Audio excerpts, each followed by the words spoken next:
አንድ የተረዳሁትን ነገር ልንገራችሁ። በዙሪያችሁ በጣም ብዙ ጓደኛ ሊኖራችሁ ይችላል። አብራችሁ ብዙ ነገር ያሳለፋችሁ። እነዛ ጓደኞች በሙሉ እውነተኛ ጓደኛ ናቸው ማለት አይደለም።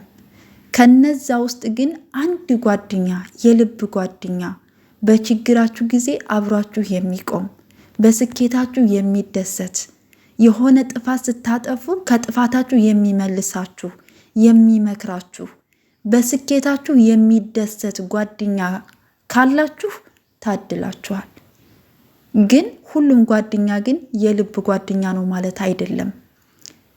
የወደደ መስሎ ከጎናችሁ የሆነ መስሎ የናንተን ስኬት የናንተን ደስታ የሚያበላሽ በጣም ብዙ ሰዎች አሉ በዙሪያችሁ። እሱ ነው እንዴ እሷ ናት እንዴ ብላችሁ የማትገምቷቸው የናንተን ህይወት ለመበጥበጥ በጣም ብዙ ሰዎች ወዳጅ መስለው ጥላቶች እንዳሉ ግን ማወቅ አለባችሁ። በሀይሚዬና በብሩኬ ዙሪያ ያየሁት ይህን ነገር ስለሆነ ማለት ነው። የሁለታቸውን አንድነት የሚፈልግ እንዲታረቁ፣ ወደ ራሳቸው እንዲመለሱ የሚመክራቸው፣ የሆነ ችግር ሲያጋጥማቸው ከጎናቸው የሚቆምላቸው፣ በደስታቸውም በሀዘናቸውም አብሯቸው የሚቆም የሁለታቸውን ፍቅርና ሰላም የሚፈልግ እስካሁን ካየኋቸው ፍፄን ነው ያየሁት። በአስተሳሰብ ራሱ ይበልጣቸዋል ሁሉንም ማለት ነው። አነጋገሩ ስክን ያለ ነገሮች እንዴት አድርጎ እንደሚያያቸው ሚዛን አለው። እውነቱን ስነግራችሁ ማለት ነው። ሌሎቻቸውን ተውት። አብሶ ደግሞ ሐሰን ማለት ነው። እኔ ሐሰንን ያየሁት ሀይሚ ችግር ገጥሟት አሳልፎ ሲሰጣት ነው።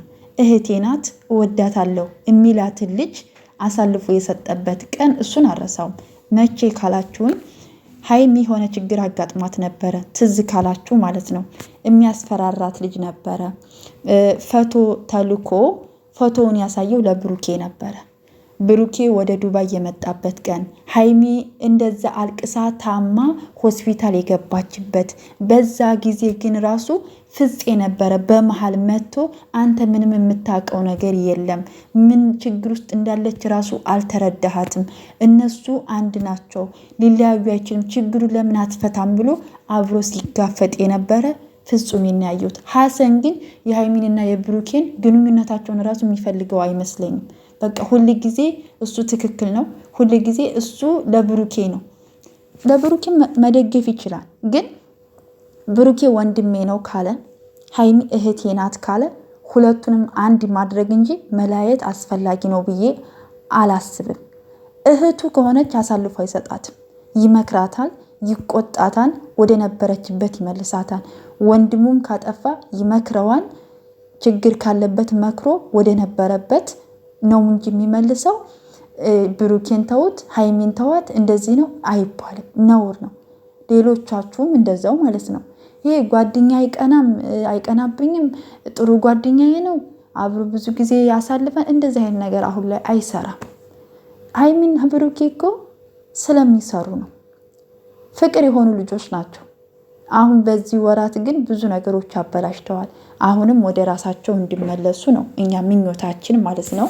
ትናንትና ሀብሉን ስላወለቀ በጣም ደስ ብሎኛል። በጣም ከብዶ የነበረ ከዚህ በኋላ እንግዲህ ነገሮችን ማስተካከል ይችላል ብዬ አስባለሁኝ ከፈጣሪ ጋራ። ያው ልጅቷ ዘመድ ናት፣ ምንም ጥያቄ የለውም። ሀይሚዬን ለማስቀናት ወይም ደግሞ ሀይሚ ለሱ ያላትን ፍቅር ስሜቷን ለማወቅ ያመጣት ልጅ ናት እንጂ ምንም ሌላ አዲስ ነገር አይፈጠርም። እዩ የምትባለው ደግሞ ፈጣሪ እኔ ምን እንደምላት እሷ ልጅ አላቅም። ምን አይነት አስተዳደግ እንዳላት ምን አይነት አስተሳሰብ እንዳላት አላቅም። እኔ ሰው ያረግዛል፣ ግን በዚህ ልክ እንደዚህ ሲሆን አይቻላቅም። ልጅ ከተወለደ በኋላ ነው መከራከርም ካለ መነጋገርም ካለ የሱ ከሆነም ካልሆነም የዛ ጊዜ ነው መነጋገር ያለባችሁ እንጂ አሁን ላይ እንደዚህ አይነት ጭቅጭቅና ንዝንዝ በጣም ነው የሚደብረው። ሲቀጥል ደግሞ ያው ስራ ነው፣ ድራማ ነው፣ ግን በጣም ብዙ ነገር ታዩበታላችሁ፣ በጣም ብዙ ነገር ትማሩበታላችሁ እና ወደ ራሳችሁ ተመለሱ። ተመልካቾቻችሁንም አታሳዝኑ። በጣም ብዙ እህቶች እያዘኑ ነው በእናንተ ምክንያት ማለት ነው። እና በዚህ አጋጣሚ ደግሞ እናንተም አትጣሉ። ለምን ትጣላላችሁ እንዴ? እኛው ለእኛ ለምን እንጣላለን? ሰው ሀገር ላይ ነን ያለነው። እሷም እህታችን ናት፣ ያችን እህታችን ናት አይደለ? እህታማቾች ነን እና ለምንም ለማንም ብላችሁ አትጣሉ። በቃ ራሳችሁን ጠብቁ። እናንተ እግዚአብሔር ሰላሙን ያወርድላቸው። በፍቅር በሰላም የሚመጡበት ቀን ግን ናፍቆኛል። ፈጣሪ ከነሱ ጋር ይሁን። ካስመሳይ ወዳጅ ፈጣሪ ይጠብቃቸው። ስለ ሀይሚዬም ብዙ ነገር እየተባለ ነው እንግዲህ እንደሚወራው አይደለም። ነገሮች ሁሉ ይስተካከላሉ ከፈጣሪ ጋር።